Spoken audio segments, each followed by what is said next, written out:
If you've ever seen the dreaded sponsor request limit reached error on Cash App, don't panic. This video is going to show you exactly how to fix it step by step. By the end, you'll know how to clear that limit and send a new sponsor request successfully. So, here's what's happening. Cash App only allows a limited number of active sponsorships per main sponsor. When that limit is reached, you won't be able to add new ones until the main sponsor removes an existing sponsorship. The good news is you can get this resolved quickly by contacting support. Here's what you need to do.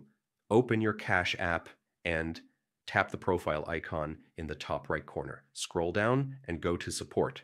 In the search bar, type Remove Sponsor. This will guide you to the right place to start the process. Now scroll down and select Contact Us, then choose Chat. This is where you'll directly talk to Cash App's support team. In the chat, clearly explain that you want to cancel an existing sponsorship so you can add a new one. Make sure you include the exact cash tag of the sponsor you want removed. For example, you could type, "I would like to cancel the sponsorship for John Doe from my account."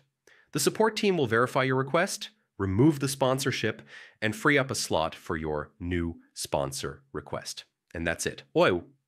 Once the old sponsor is removed, you can send a new request without seeing that error again. If you found this helpful, make sure to like this video and subscribe for more quick Cash App tutorials. And if you fix this issue successfully, drop a comment below so others know this method works.